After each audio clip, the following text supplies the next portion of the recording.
वो तीस्ता नदी, यहाँ आपने देखा होगा, तीस्ता नदी जो बंगाल मतलब भारत और बांग्लादेश की सीमा पर है, और वहाँ उसके नदी घाटी में 50-55 से भी ज़्यादा पूरी नदियाँ हैं। उन तमाम क्षेत्र में वहाँ का जंगल बचाने के लिए, नदी बचाने के लिए और नदी का पानी न्यायपूर्ण रीति से प्यार से एक दूसरे को देने के लिए संघर्ष और निर्माण का कार्य कर रहे हैं। मैं जब तीस्ता में गई थी तब देखा कि हॉल भर के बुद्धिजीवी और तमाम पर्यावरणविद और भूतपूर्व मंत्री भी केंद्र के पवन बंसल जी रॉय साहब के साथ हैं, और सभी लोग मानते हैं बंगाल के कि ये केवल राजनीति नहीं करते हैं, ये जल नीति पर भी अपना योगदान देते हैं। तो देव प्रसाद रॉय जी को नमस्कार करते हैं। हेलो,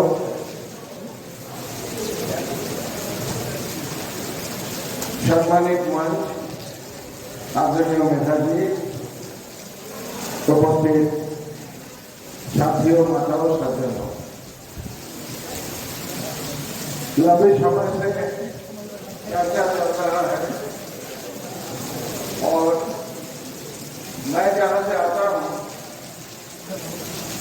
उसी इलाका से और थोड़ा पीछे से एक नौजवान साथी आए हैं जिन्होंने आपके सामने बहुत रोचक रूप से ब्रह्मपुत्र के ऊपर भाषण किया। वो विद्युत स्वर्गीय है। तो उन्होंने अपनी बात कहते हुए एक बात कहा कि कईयों को लगता है कि कलकत्ता के बाद भारत वही खत्म हो जाता है, उसके आगे भारत बोल में कुछ नहीं है। ऐसे विद्युत कहोगे क्या तुम्हें? देखो, तो मैं कहना चाहता हूं कि भारत के नदी के ऊपर अगर किसी ने एक गाना गाया जो अंतरजातीय गाना के रूप से मान्यता मिली और कई विदेशी भाषाओं में उसका अनुवाद हुआ, धूम नहीं बदला, नगमा नहीं बदला, लेकिन लिरिक बदलते गए, और उस गाना जो गाए थे आसाम से है, वो भूपेन हजारिका साहब है। तो ये क्रेडिट आसाम के सिंगर को मिलता है जिन्होंने भारत की गंगा मैया के ऊपर जो गाना गाया, वो गाना से भारत नहीं विदेशों में भी बहुत लोकप्रिय बन चुका था। जिस गाना की शुरुआत होता है, दुधारे समस्त मानुषेर हाहाकार सुनो, वो गंगा तुम्हें বইছো কেন, वो गंगा तुम्हें বইছো কেন। तो मैं विद्युत को कहना पसंद करूंगा कि ये सेव आपका प्राप्त होता है, इसलिए आपको ये सोचने का कोई कारण नहीं है कि भारत की जो मानचित्र है उसमें आपकी जगह नहीं है। नदी की मानचित्र में बहुत अहमियत जगह आपने हासिल कर रखा। अभी ये जो 16 तारीख की कार्यक्रम हो रहा है, दीदी ने भी बोली और साथियों ने भी कहा, होना तो चाहिए था 16 अगस्त को, लेकिन बारिश की डर से एक महीना पीछे करके 16 सितंबर को या फिर भी बारिश पीछा नहीं छोड़ा। लेकिन चाहे गलत फहमी से कहिए या भ्रम से कहिए, मैं लेकिन सही तारीख पे आ चुके थे। मुझे जब चिट्ठी मिली तो मैं गहराई से पढ़ा नहीं चिट्ठी को, मुझे लगा 16 सितंबर नहीं बल्कि 16 अगस्त है। मैं 16 अगस्त को आके दीदी को फोन कर रहा हूँ, मुझे कहाँ पहुँचना है। तो दीदी बोली आप कहाँ हैं? मैंने कहा मैं बरवाली में हूँ। कहते मैं तो मुंबई में हूँ, आप अभी कैसे पहुँच गए? मेरी कार्यक्रम तो 16 सितंबर को है। तो मैं 16 अगस्त को आ गया। तो फिर राहुल और कैलाश को लेके जहाँ जहाँ पे दीदी ने लड़ाई लड़ी वो सारी जगह घूम के देखने को मुझे मौका मिला, और ये देखते हुए मुझे पता चला जो गांव सरदार सरोवर के चलते खंडहर बन चुका है, और एक जगह तो ऐसे भी देखने को मिला जहाँ बापू की मूर्ति पानी से डूब गए थे, तो मूर्ति को ऊपर चढ़ाने के लिए फिर लोहे का एक मंच बना के उसके ऊपर बापू को रखा गया। ये सारे जगह गांव, बाढ़ पीड़ित गांव और मखावट भी हमें घूम के देखने को मौका मिला। और उस स्थिति को देखते हुए मुझे एहसास हुआ कि मेधा जी ने कितनी कठिन लड़ाई लड़ी और ये लड़ाई 38 साल पूरी हुई। एक समय से नर्मदा की लड़ाई की कहानी पढ़ा जाता था। अगर आप प्रासंगिक ना हो तो मैं कहना पसंद करूंगा कि भारत की स्वतंत्रता संग्राम की जो आधुनिक भारत की जो स्वतंत्रता संग्राम की शुरुआत हुई 1905 में बंगाल पार्टीशन से शुरू हुआ था। 1905 में जब बंगाल की पार्टीशन हुई तो कांग्रेस ने 2 नारा लगाए थे, स्वदेशी और बॉयकॉट। 19 साल पहले लिखा गया गाना, वो गाना उन्होंने अपनाया और उस गाना की एक नारा उन्होंने हाथ जलसा में देने लगे। वो नारा क्या था? वंदे मातरम। बंकिम ने जब वंदे मातरम लिखा, बंकिम की मां बंगाल की मां था। बंकिम की मां बंगाल की मां थी, ना कि भारत माता रही। उन्होंने लिखता है सप्तवती कंठ पल पल निनादो कराले, मतलब 7 करोड़ जनता की जननी, बंगाल के 7 करोड़ जनता की जननी। तो 7 करोड़ जनता की जननी के लिए जो प्रणाम, जो वंदना, वंदे मातरम, वो पूरी भारत मां के लिए वंदना बनी। वैसे 38 साल पहले नर्मदा बचाओ के आंदोलन की जो शुरुआत हुई, आज पूरी देश में नदी बचाओ जीवन बचाओ के आंदोलन, वो नर्मदा बचाओ के आंदोलन से आज आपके एक राष्ट्रीय कार्यक्रम बन चुका है। और मेधा जी से मेरी परिचय बहुत पुरानी नहीं है। मैं जनवरी में बांग्लादेश गया था और बांग्लादेश में जब हम ढाका में, मायमनसिंह में, नोआखाली में लोगों से मिले तो मुझे लगा कि वहां के लोगों में एक रोष है कि तीस्ता का पानी बांग्लादेश को जितना देना चाहिए था वो भारत से वो पानी उनको नहीं दिया जा रहा था। आपको पता है कि बांग्लादेश में अभी सामने चुनाव है, 24 की जनवरी में चुनाव है और उस चुनाव में अगर हसीना हारी तो भारत के लिए भी नुकसान पहुंचेगा। इसलिए हमें लगा कि ये जो गलतफहमी है, ये जो भ्रम है, ये जो झगड़ा है, इसके ऊपर हमें भी कुछ उद्योग लेना चाहिए। तो हम जलपाईगुड़ी में अपने होम टाउन, जहां तीस्ता के किनारे में जो कमिश्नरी है, जहां से मैं आता भी हूं, वहां 29 अप्रैल को तीस्ता बचाओ की सम्मेलन रखा और मेधा जी को हमने दावत दी। मेधा जी आई, बोली और उसके बाद मेधा जी से हम जुड़ चुके हैं। तीस्ता लेके शिकायत बांग्लादेश का है कि जितना पानी चाहिए उतना पानी उनको नहीं दिया जाता है। ममता दीदी कहती है पानी है ही नहीं, मैं कहां से दूं? पानी तो है ही नहीं, तो देने का पानी होता तो मैं देता। तो हम इसके गहराई में जाने की कोशिश किए।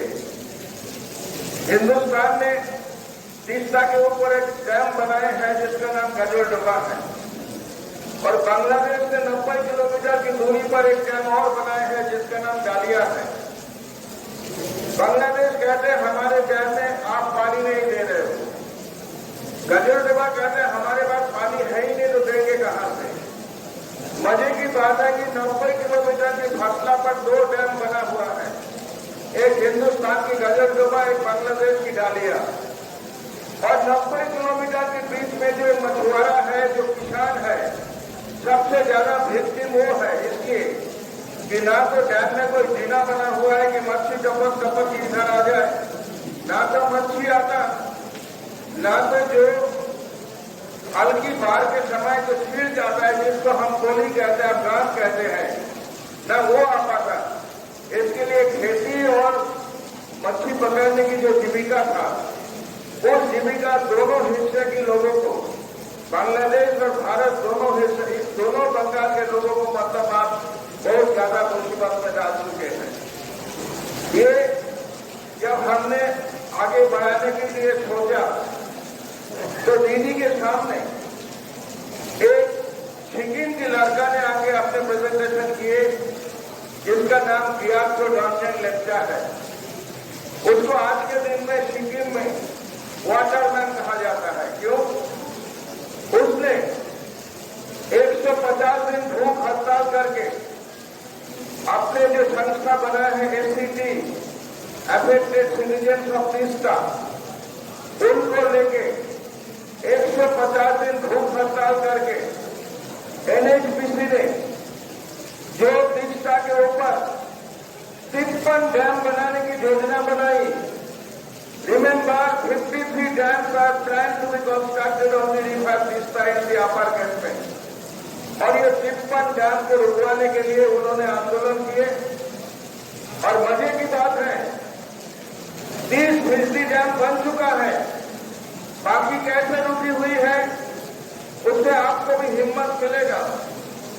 बाकी इसलिए रुकी हुई है जो जोन जो है वो फॉरेस्ट के अंदर में आता है और फॉरेस्ट राइट एक्ट के मुताबिक, एफआरए के मुताबिक जब तक गांव सभा की क्लियरेंस नहीं मिलेगा, एनओसी नहीं मिलेगा, जमीन जंगल पर कोई फैसला सरकार नहीं ले सकते हैं। आज के दिन में गांव सभा ने एनओसी रख के रखे हैं और इसके कारण से बाकी डैम नहीं बन पाए। और ये बात लेके जब हम मिनिस्ट्री में गए, प्रदीप भट्टाचार्य हमारी सांसद, उनको साथ लेके वाटर रिसोर्सेज मिनिस्ट्री में जाके हमने कहा कि कम से कम इतना तो कीजिए, एनएचपीसी को कहिए और डैम ना बनाए। 50 किलोवाट, 60 किलोवाट, 70 किलोवाट की डैम बना के वहां के हाइड्रोलॉजी को बर्बाद करके क्या फायदा हो रहा है? सिक्किम में जितना पावर चाहिए उससे ज्यादा पावर उससे ऑलरेडी बना रहे हैं। तो हमें सचिव कहते हैं ये तो स्टोरेज डैम नहीं है, स्टोरेज डैम नहीं है, पानी को घुमा के फिर पानी को छोड़ देते हैं, इससे क्या नुकसान होता है? तो हमने कहा पानी वो दिन भर रुक के रखता है और पानी को घुमाता है रात को, क्योंकि बिजली रात को चाहिए। रात को 6 बजे से 9 बजे तक पानी को घुमाता है। बिजली रात को जनरेट होता है, किसान खेती करता है दिन में। किसान की जब पानी की जरूरत है तो पानी पकड़ के रखता है और घुमा के जब छोड़ता है उस समय किसान को कोई काम नहीं होता। तो कहते हैं ये तो आपको एनर्जी मिनिस्ट्री से बात करने पड़ेगा, ये तो हमारे दायरे में नहीं आता है, आपको पावर मिनिस्ट्री में बात करनी पड़ेगा। नदी आपका है, लेकिन कोई वहां पे अगर बिजली बना रहे हैं तो उसके लिए हमें दूसरे के पास जाने पड़ेगा। ये बिल की चर्चा हुई, प्राइवेट मेंबर बिल आएगा, अच्छी बात है, क्योंकि आज के दिन में नदी जो है हमारे संविधान के मुताबिक नदी एक एक राज्यों के ऊपर जहां से बहता है उसकी प्रॉपर्टी बनता है। नतीजा क्या हुआ? इस समय 21 स्टेटों के बीच में 24 नदियों को लेकर लिटिगेशन है, केस काउंटर केस चल रहा है। कल बयान आया सिद्धारमैया का, कल ही सिद्धारमैया का बयान आया कि मैं कावेरी की पानी तमिलनाडु को नहीं दे सकता, मेरी यहां पर सूखा है, मैं नहीं दे सकता। एक राज्य के साथ दूसरे राज्यों की झगड़ा की नदी एक बहुत बड़ा मुद्दा बना है और सुप्रीम कोर्ट कभी ट्राइब्यूनल बना देते हैं, कभी अथॉरिटी बना देते हैं, बट भारत सरकार ने आज तक कोई सही नदी नीति नहीं ली है। इसलिए एक नदी नीति के लिए बिल लाना जरूरी है। मैं विधायक रहा हूं अपने बंगाल में 10 साल, विधायक होने के नाते हमको नदी की भी सिलसिला देखने को मिला। नदी जब जंगल के अंदर होता है तो फॉरेस्ट की कस्टडी होता है, नदी जब जंगल से बाहर आ जाता है तो इरिगेशन का कस्टडी में आ जाता है। जब तक जंगल में रहा मालिक वन दफ्तर है, जब जंगल से बाहर आया तो मालिक खेत दफ्तर है, और जब बोल्डर और बालू रेत उठाने की बात आती है, बोल्डर और रेत निकालने की बात जब आती है, इजाजत लैंड रिफॉर्म डिपार्टमेंट से लेना होता है। एक नदी का 3 मालिक, जंगल के अंदर भरे, जंगल के बाहर इरिगेशन और रेत उठाने के लिए, बालू पत्थर उठाने के लिए आपका लैंड रिफॉर्म डिपार्टमेंट। तो एक नदी की कितने मालिक होंगे और सभी समय पर कहते हैं तो हमारा नहीं है, उनसे बात करो। इस स्थिति पर बहुत ही सही मुद्दा आपने उठाए हैं, मैं आपको शुक्रिया अदा करता हूं। लेकिन एक गुजारिश है मेधा जी, आपका जो छवि है, आपका जो इमेज है, आपके लिए जनता की जो रेस्पेक्ट है, आपसे गुजारिश करूंगा जब पार्लियामेंट सेशन चलेगा, भला ही अनिल अंग्रेजी बिल लाए, लेकिन आप एक कॉन्स्टिट्यूशन क्लब में राज्यसभा के मेंबरों को मीटिंग लीजिए, आप एक मीटिंग लेके एमपीओ को आवेदन कीजिए, अपील कीजिए कि इस बिल को पास कराना है। आप देखिएगा कितना समर्थन आपको मिलता है, कितने लोग आपको समर्थन देते हैं। ये एक व्यक्ति की लड़ाई नहीं, एक जमात की लड़ाई है, एक पीढ़ी की लड़ाई है। ये लड़ाई लड़ने के लिए आज अगर आप सही मानों में कदम उठाएंगे, जो आपने दिशा कदम उठाने की जो सिद्धांत दिए हैं, हम पूरी तरह से आपके साथ है। ये लड़ाई सिर्फ तीस्ता का नहीं, नर्मदा का नहीं, ये अगर आने वाले पीढ़ी की जिंदा रखने की, प्रकृति को बचाने की लड़ाई है, परिवेश को बचाने की लड़ाई है। ये लड़ाई हम सब मिल के लड़ेंगे। नमस्कार, जय हिंद।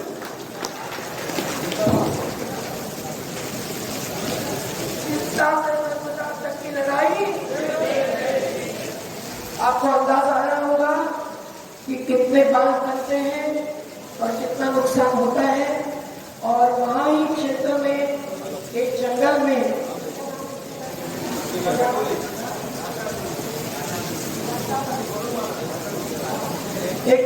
हम गए थे, तो जंगल के बीच में जो हाथी का मार्ग होता है, उसके ऊपर रेंजर इसका जंगल के बीच में क्वार्टर बना रहे थे। अंबुजा कंपनी से जंगल के बीच में 20 हेक्टेयर जमीन लेकर 2-3 करोड़ का एक फ्लैट ऐसा बना रहे थे। जब हम गए और डीएम को थे तो बोले इसके हाथ में तो नहीं लगता, नहीं था कि वो डीएम को है, एक युवा केरल का साथी था। और जब हमने देखा तो अंदाज आया तो पूछा तो किसके हाथ में होता है ये सब?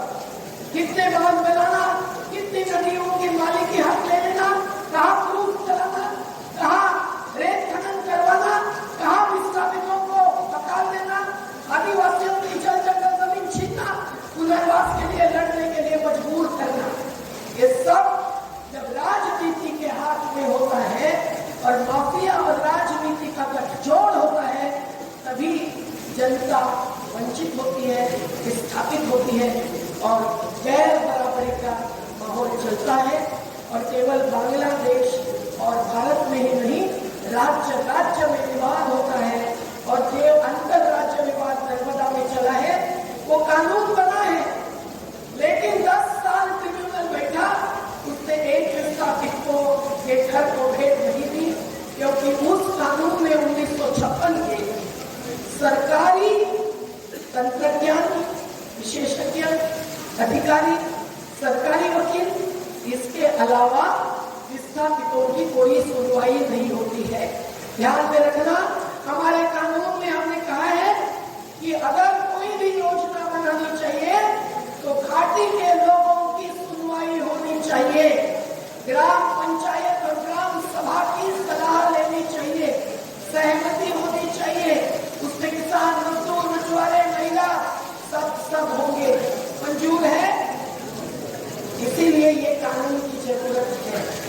और अंतरराष्ट्रीय जब रामस्वामी अय्यर जी हमारे साथी रहे, बड़वानी में भी आके गए, वो पहले हमारे पक्ष में नहीं थे, लेकिन जब उन्होंने 2 दिन हमारी 18 दिन के उपवास के बाद की चर्चा सुनी तो वो पूरे बदल गए। वैसे ही भरत झुनझुनवाला जो हमारे खिलाफ बार बार लिखते थे, लेकिन जब वो लंदन स्कूल ऑफ इकोनॉमिक्स से रिटायर निवृत्त होकर अपने अलकनंदा नदी के किनारे उत्तराखंड में रहने गए, तो उनका पूरा मन पलट गया और केदारनाथ का हादसा देखकर उनको समझ में आया कि बड़े बांध नहीं बनने चाहिए और कोई भी योजना बनेगी तो स्थानिक लोगों की सहमति की जरूरत है। तो लोग